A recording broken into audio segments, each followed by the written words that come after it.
নিজেদের ব্যবসা বাণিজ্য তৈরি করতে পারে অথবা বিদেশে চাকরি বাকরির ব্যবস্থা করতে পারে। চাকরি বাকরির চাকরি সহজ নয়।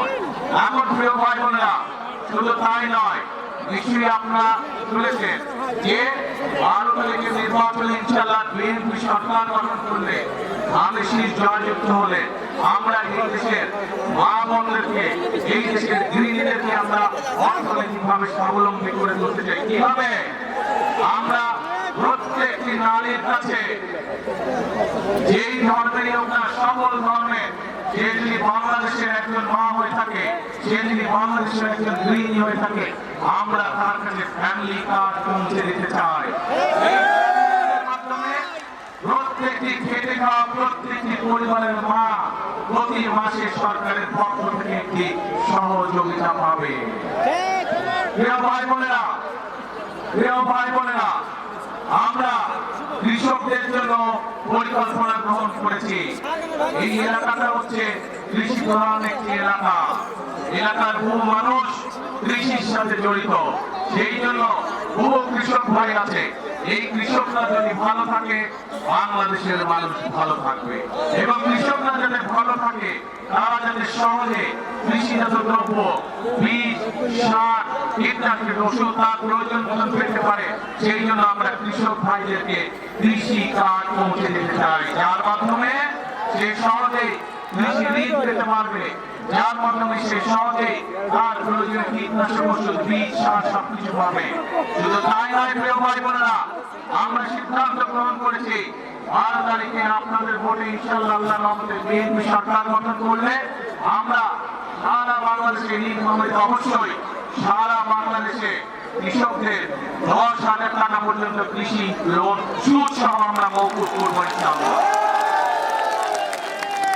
এখন প্রিয় ভাই বোনেরা, প্রিয় ভাই বোনেরা, আমরা সিদ্ধান্ত গ্রহণ করেছি যে আমরা আমাদের এই সমাজে এক শ্রেণীর মানুষ আছে যাদের অবদান আমাদের জন্ম থেকে মৃত্যু পর্যন্ত। এই মানুষগুলো কারা? এই মানুষগুলো হচ্ছে আমাদের মসজিদ, মাদ্রাসার ইমাম সাহেব, খতিব সাহেব, মুয়াজ্জিন সাহেব সহ অন্য ধর্মের যারা ধর্মগুরু আছেন, সেই মানুষগুলো যারা আমাদেরকে বিভিন্ন সময় আমাদের চলার পথে, জীবনে চলার পথে আমাদেরকে বিভিন্ন সময় ভালো ভালো পরামর্শ দেন। এই মানুষগুলো অনেকেই অনেক মানবত জীবন যাপন করে।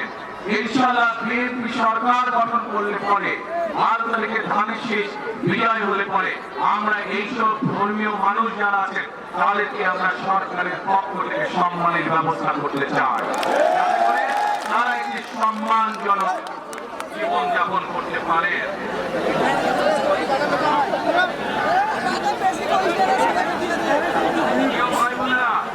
প্রিয় ভাই বোনেরা, এই এলাকার, এই সমগ্র নীলফামারী, রংপুর, দিনাজপুর সহ এই পুরা রংপুর বিভাগের মানুষের একটি প্রাণের দাবি আছে। বলুন তো কি সেই প্রাণের দাবি?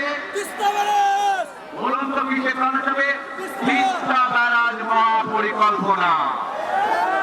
আর এই লক্ষ মানুষের সামনে, আপনাদের সকলের সামনে আমি বলে যেতে চাই যে 12 তারিখের নির্বাচনে ইনশাআল্লাহ বিএনপি সরকার গঠন করলে, আপনাদের বলে আল্লাহর রহমতে বিএনপি সরকার গঠন করলে, আগামী বিএনপি সরকারের অন্যতম প্রধান কাজ হবে যত দ্রুত সম্ভব এই তিস্তা ব্যারেজ মহাপরিকল্পনার কাজ শুরু করা, যাতে করে এই এলাকা আবার সবুজ স্বাস্থ্য শ্যামলা হয়ে উঠতে পারে। এই এলাকার খাল বিলগুলোতে যাতে পানি ভরে যেতে পারে, যাতে মানুষের ব্যবহারের জন্যই হোক আর কৃষি কাজের ব্যবহারের জন্যই হোক, এই এলাকার মানুষের জন্য পানির কষ্ট না হয়। সেই জন্য বিএনপি সরকার গঠনের সাথে সাথে যত দ্রুত সম্ভব দ্রুততার সাথে আমরা তিস্তা ব্যারেজ মহাপরিকল্পনার কাজ শুরু করতে চাই। প্রিয় ভাই বোনেরা, নীলফামারীর একটি বহুদিনের মানুষের দাবি, এখানে একটি মেডিকেল কলেজের দাবি। ইনশাআল্লাহ পর্যায়ক্রমিক ভাবে এটিও আমরা বাস্তবায়ন করব, মেডিকেল কলেজের কাজ। একই সাথে পাশে যে কিশোরগঞ্জ জেলা আছে, সৈয়দপুর জেলা আছে, এটি একটি শিল্প অঞ্চল। এই শিল্প অঞ্চলকে নীলফামারী বলুন কিশোরগঞ্জ বলুন, সৈয়দপুর বলুন, এই সবগুলো এলাকাকে আমরা শিল্প অঞ্চল হিসাবে গড়ে তুলতে চাই। সেখানে রেল কারখানা সহ আরো যেগুলো ভারী শিল্প গঠন করা সম্ভব হয়, আমরা সেই শিল্পগুলো গঠন করতে চাই। কারণ এই এলাকা মানুষ কৃষি নির্ভর, কিন্তু শুধু কৃষি নির্ভর রাখতে চায় না, এই এলাকার মানুষের সাথে কর্মসংস্থানের সমস্যা না হয়, সহজে যাতে কর্মসংস্থানের ব্যবস্থা করা যায়, সেই জন্য আমরা এই এলাকাকে আমরা শিল্প অঞ্চল হিসেবেও গড়ে তুলতে চাই। আগামী দিনে যাতে কেউ বলতে না পারে এই নীলফামারী অঞ্চল বলেন, কিশোরগঞ্জ জেলা বলেন, অথবা সৈয়দপুর বলেন, দিনাজপুর বলেন, অবহেলিত এলাকা, এই দুর্নাম আমরা ঘুচাতে চাই। এই এলাকায় স্কুল, কলেজ, রাস্তাঘাট আমরা তৈরি করতে চাই, যাতে মানুষের চলাফেরার জন্য সুবিধা হয়। মেডিকেল কলেজ তৈরি করতে চাই। আমরা সৈয়দপুর যে এয়ারপোর্ট আছে, এই এয়ারপোর্টটাকে আমরা ধীরে ধীরে আন্তর্জাতিক এয়ারপোর্টে রূপান্তরিত করতে চাই, যাতে করে এই যে এখানে যে চাইনিজের যে হাসপাতাল রয়েছে, এই হাসপাতালে দেশের থেকে বিভিন্ন জায়গা থেকে, বিদেশ থেকে রোগী আসবে, যাতে মানুষ সহজে ব্যবসা বাণিজ্য চিকিৎসার জন্য এখানে আসতে পারে। সেই জন্য সৈয়দপুর এয়ারপোর্টকে ইনশাআল্লাহ আমরা ধীরে ধীরে আন্তর্জাতিক এয়ারপোর্টে রূপান্তরিত করতে চাই। এখন প্রিয় ভাই বোনেরা, আমরা খেয়াল করছি এই এলাকার মানুষ যাতে সহজে ভোট দিতে না পারে, একটি দলকে আমরা খেয়াল করছি আমাদের সমাজের বিভিন্ন মানুষকে গিয়ে তারা ভয় দেখাচ্ছে। এই যে খবর আপনারা বিভ্রান্ত করার চেষ্টা করছে, তারা ভয় দেখানোর চেষ্টা করছে। আজকে আমি জাতীয় মধ্যে পরিষ্কার ভাবে বলে দিতে চাই, বাংলাদেশের কোন ভোটারকে যারা ভয় দেখাবে, যারা তাদেরকে বিভ্রান্ত করার চেষ্টা করবে, ইনশাআল্লাহ কারোর সাথে যদি অন্যায় হয়ে থাকে আমরা সেই ব্যবস্থা গ্রহণ করবো, অন্যায়কারীর বিরুদ্ধে আইনগত ব্যবস্থা গ্রহণ করবো। প্রিয় ভাই বোনেরা, ৭১ সালে যখন আমরা দেশ স্বাধীন করেছিলাম যুদ্ধ করে, তখন আমরা দেখিনি কে মুসলমান, কে হিন্দু, কে বৌদ্ধ, কে খ্রিস্টান, আমরা কোন ধর্ম দেখিনি। আমরা দেশ স্বাধীন করার জন্য যুদ্ধে ঝাঁপিয়ে পড়েছিলাম। ঠিক একইভাবে ২০২৪ সালে ছাত্র জনতার গণ অভ্যুত্থানের সময় আমরা দেখিনি কে মুসলমান, কে হিন্দু, কে বৌদ্ধ, কে খ্রিস্টান, আমরা দল, মত, ধর্ম, বর্ণ নির্বিশেষে আমরা রাজপথে দেশের স্বাধীনতাকে আমরা রক্ষা করেছিলাম ২০২৪ সালে। একইভাবে আজকে এখানে দাঁড়িয়ে আপনাদের লাখো মানুষের সামনে দাঁড়িয়ে পরিষ্কার ভাবে বলতে চাই, আগামী দিনের রাজনীতি হবে দেশ পুনর্গঠনের রাজনীতি, আগামী দিনের রাজনীতি হবে রাষ্ট্র গঠনের রাজনীতি। আমরা মুসলমান হই, আমরা হিন্দু হই, আমরা বৌদ্ধ হই, আমরা খ্রিস্টান হই, আমরা সকলকে সাথে নিয়ে আমাদের দেশ গঠন করতে চাই। আমরা সকলকে সাথে নিয়ে সামনে এগিয়ে যেতে চাই। আগামী দিনে একটি মানুষকে আমরা বিবেচনা করব তার মেধা এবং তার যোগ্যতা দিয়ে, তার বর্ণ দিয়ে নয়, তার ধর্ম দিয়ে নয়, বা অন্য কিছু দিয়ে নয়। আমরা তাকে বিচার করতে চাই তার মেধা এবং যোগ্যতা দিয়ে। কারণ প্রিয় ভাই বোনেরা, বহু বছর ধরে আমরা আন্দোলন করছি জনগণের অধিকার প্রতিষ্ঠিত করার জন্য। আজ সেই অধিকার ধীরে ধীরে প্রতিষ্ঠিত হতে চলেছে। এখন আমাদের মূল কাজ হলো দেশকে আমাদের পুনর্গঠন করতে হবে। আমাদের লক্ষ কোটি তরুণ যারা আছে তাদের কর্মসংস্থানের ব্যবস্থা করতে হবে। আমাদের কোটি কোটি শিশু যারা আছে তাদের শিক্ষার ব্যবস্থা করতে হবে। বাংলাদেশের সাধারণ খেটে খাওয়া মানুষ, তাদের জন্য ন্যূনতম চিকিৎসার ব্যবস্থা করতে হবে। বাংলাদেশের কোটি কোটি মানুষ তারা যাতে নিরাপদে রাস্তাঘাটে চলতে পারে, মা বোনেরা যাতে নির্বিঘ্নে রাস্তায় চলাফেরা করতে পারে, যে কোনো সাধারণ মানুষ নির্বিঘ্নে যাতে ব্যবসা বাণিজ্য নিরাপদে করতে পারে, সেই পরিবেশ আমাদেরকে তৈরি করতে হবে। কিন্তু প্রিয় ভাই বোনেরা, এই পরিবেশ যদি আমাদেরকে তৈরি করতে হয়, তাহলে এই দেশের যে মালিক, কারা মালিক? এই দেশের মালিক কারা? জনগণ, অর্থাৎ আপনারা। আপনাদের সহযোগিতা ছাড়া, আপনাদের দোয়া ছাড়া, আপনাদের সমর্থন ছাড়া আমরা এই কাজগুলো করতে পারবো না। সেই জন্যই আজকে এই নির্বাচন মঞ্চে দাঁড়িয়ে এই কথাগুলো আপনাদের সামনে বললাম, দেশ গঠনের যে পরিকল্পনার কথা আপনাদের সামনে বললাম, সেগুলোকে তখনই বাস্তবায়ন করা সম্ভব যখন এই মাঠ ভরা লোক, এই শহর ভরা লোক, এই সমগ্র জেলার মানুষ আজ আপনাদের সকলের কাছে ধানের শীষের পক্ষে ভোট চাইতে এসেছি। আপনারা যদি ধানের শীষকে জয়যুক্ত করেন, আপনারা যদি ধানের শীষকে আগামী 12 তারিখে সরকার গঠনের সুযোগ দেন, তাহলে এই যে এই পরিকল্পনার কথাগুলো আপনাদের সামনে আমি আজকে তুলে ধরছি, সেই পরিকল্পনা ইনশাআল্লাহ আমরা বাস্তবায়ন করতে সক্ষম হব। প্রিয় ভাই বোনেরা, আমি আপনাদের কাছে এখন জানতে চাই, আমার সংক্ষিপ্ত পরিকল্পনা আপনাদের সামনে আমি তুলে ধরেছি। নিশ্চয়ই সংবাদপত্রের মাধ্যমে আপনারা দেখছেন, গতকাল সারা দেশের সামনে আমাদের বিস্তারিত দেশ গঠনের পরিকল্পনা আমরা তুলে ধরেছি দলের পক্ষ থেকে। দেখছেন অনেকে? দেখেছেন আপনারা। আজকে এই যে এই মঞ্চে দাঁড়িয়ে সংক্ষেপে আপনাদের সামনে যে পরিকল্পনার কথা তুলে ধরলাম, এটি হচ্ছে আমার পরিকল্পনা, এটি হচ্ছে আমার দলের পরিকল্পনা, এটি হচ্ছে বিএনপির পরিকল্পনা। প্রিয় ভাই বোনেরা, প্রিয় ভাই বোনেরা, এখন আমি আপনাদের কাছে জানতে চাই, আমার পরিকল্পনাটা আপনাদেরকে তুলে ধরলাম, আপনাদের পরিকল্পনাটা কি? ভাই, আপনাদের পরিকল্পনা কি? ওই যে দূরে ভাই বোনরা, আপনাদের পরিকল্পনা কি? ওই যে সামনে দিকে পেছনে আপনাদের পরিকল্পনা কি? এইদিকে মা বোনরা সব মায়েরা যে পরিকল্পনা কি? ইনশাআল্লাহ।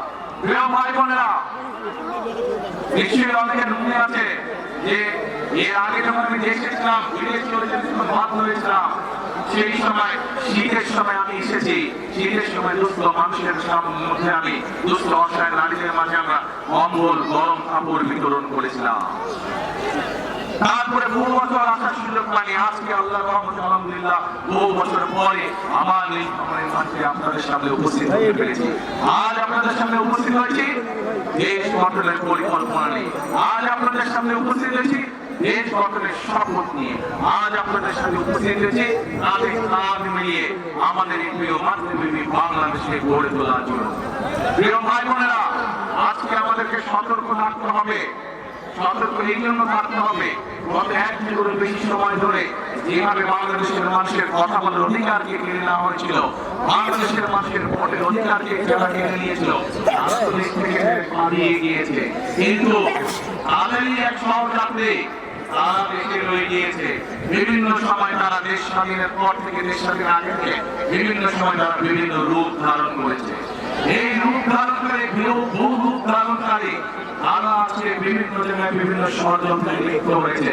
কারণ তারা বুঝে গিয়েছে সারা বাংলাদেশের মানুষ ধানের শীষের পক্ষে রায় দেওয়ার সিদ্ধান্ত নিয়েছে।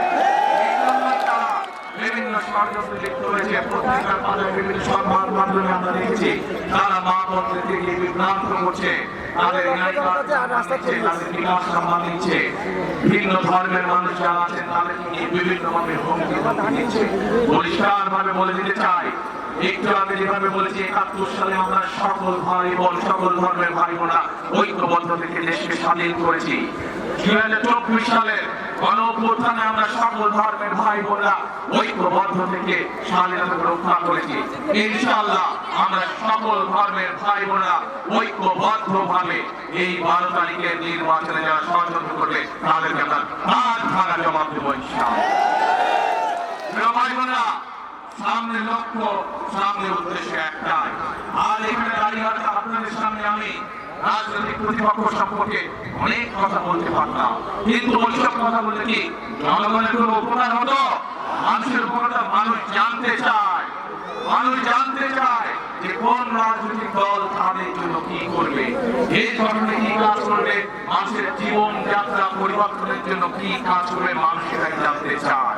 আজ একমাত্র বিএনপি একমাত্র দল যারা পরিষ্কার ভাবে দেশের মানুষের সামনে তুলে ধরতে সক্ষম হয়েছে বিএনপি মা বোনদের জন্য, নারীদের জন্য কি করবে, বিএনপি কৃষকদের জন্য কি করবে, বিএনপি তরুণ যুবকদের জন্য কি করবে, তরুণদের জন্য কি করবে, বিএনপি আগামী দিনের ভবিষ্যৎ শিশুদের শিক্ষা ব্যবস্থা কি করবে, বিএনপি দেশের মানুষের স্বাস্থ্য ব্যবস্থা সম্পর্কে কি করবে, সকল পরিকল্পনা বিএনপি জাতির সামনে উপস্থাপন করেছে।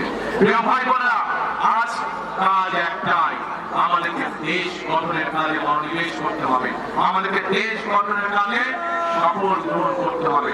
আজকের এই জনসভা আমাদের দেশ গঠনের শপথ, আজকের এই জনসভা আমাদের আগামী দিনে দেশ গঠনের প্রশিক্ষণ আছেন নাকি আপনারা আমার সাথে? দেশ গঠনে কারা কারা আছেন আমার সাথে? আপনাদের থেকে আগামী দিনে দেশ গঠনে কারা কারা আছেন? আলহামদুলিল্লাহ, আলহামদুলিল্লাহ। প্রিয় ভাই বোনেরা, আসুন বিশ্ববিদ্যালয় সঙ্গে যেই কথাগুলো বলেছি ইনশাআল্লাহ পর্যায়ক্রমিকভাবে আমরা বাস্তবায়ন করব। তার আগে বাংলাদেশের প্রিয় জনগণ, প্রিয় ভাই বোন, আপনাদেরকে আপনাদের পরিকল্পনা বাস্তবায়ন করতে হবে। অর্থাৎ 12 তারিখে কোথায় সিল দেবেন? ধানে শীষে সিল দেওয়ার মাধ্যমে এই দেশের উন্নয়নের অগ্রযাত্রাকে আমরা সকলের সামনে দিকে নিয়ে যাবো ইনশাআল্লাহ। প্রিয় ভাই বোনেরা, আমার একটি কথা বলতে আমি খুব পছন্দ করি। একটি কথা, যেই কথাটি শহীদ রাষ্ট্রপতি জিয়াউর রহমান পছন্দ করতেন, যেই কথাটি দেশের বেগম খালেদা জিয়া পছন্দ করতেন, আমিও ব্যক্তিগতভাবে তাদের সন্তান হিসেবে সেই কথাটি পছন্দ করি। কি সেই কথাটি? করব কাজ, করব কাজ, করব দেশ সবার আগে। হলো না, হলো না, হলো না, আরো জোরে হতে হবে। করব কাজ সবার আগে বাংলাদেশ। প্রিয় ভাই বোনেরা, আসুন 12 তারিখে আমরা এই দেশ গঠনের কাজ নেই এবং এই দেশ গঠনের জন্য যাদের হাতে আমরা ঝান্ডা তুলে দিয়েছি সেই মানুষগুলো আজ আমার দুই পাশে দাঁড়িয়েছে। আপনারা চিনেন তাদেরকে? এই মানুষগুলোকে আপনারা 12 তারিখ পর্যন্ত লিখে রাখবেন। 12 তারিখের পরে এই মানুষগুলোর দায়িত্ব হবে আপনাদের সাথে থাকা, এলাকার উন্নয়ন করা, আপনাদের উন্নয়ন করা, আপনাদের বিপদে আপদের পাশে থাকা। 12 তারিখে এদেরকে জয়যুক্ত করে আনবেন ইনশাআল্লাহ এবং 12 তারিখ থেকে পরবর্তী 5 বছর পর্যন্ত এরা প্রত্যেকটা মানুষ সার্বক্ষণিক জনগণের সেবার কাজে রত থাকবে ইনশাআল্লাহ। আর এখানে আমাদের সাথে 3 জন দানের শীষ আছে এবং আমাদের এক ভাই কৃষ্ণরাজ এখানে আছেন, উনিও আন্দোলন সংগ্রামে আমাদের সাথে ছিলেন। কাজেই আমাদের দায়িত্ব হচ্ছে একটু আগে যেমন বলেছি, দল মত ধর্ম বর্ণ নির্বিশেষে আমরা একসাথে চেষ্টা করবো। একইভাবে ধানের শীষের পাশাপাশি আমাদের ফেজুর কাছে যে প্রার্থী আছে তাকেও আপনাদেরকে রাখবেন। এই মানুষকে সামনে নিয়েও আমরা ইনশাআল্লাহ এই গঠনের কাজে বাদ দেব। প্রিয় ভাই বোনেরা, আরেকটি কাজ করতে চাই। যখন 30টা প্রকল্পের কাজ শুরু করব ইনশাআল্লাহ, তখন এসে বিভিন্ন খাল খননের কাজ আমি শুরু করতে চাই আপনাদের সাথে নিয়ে। কে আছেন আমার সাথে খাল খননে যাবেন? আমি চাই আপনাদেরকে খাল খননে আমার পাশে থাকবেন তো ইনশাআল্লাহ। আসুন আমরা আল্লাহর কাছে দোয়া করি যাতে আল্লাহ আমাদেরকে যে সকল পরিকল্পনা আমরা এলাকার জন্য, দেশের জন্য, মানুষের জন্য গ্রহণ করছি সেই সকল পরিকল্পনা যাতে আল্লাহ তাআলা আমাদেরকে বাস্তবায়ন করার সুযোগ দেন। আল্লাহ হাফেজ। বাংলাদেশ জিন্দাবাদ, বাংলাদেশ জাতীয়তাবাদী জিন্দাবাদ। দেশের কথা আবার করব কাজ, করব দেশ সবার আগে বাংলাদেশ। আসসালামু আলাইকুম।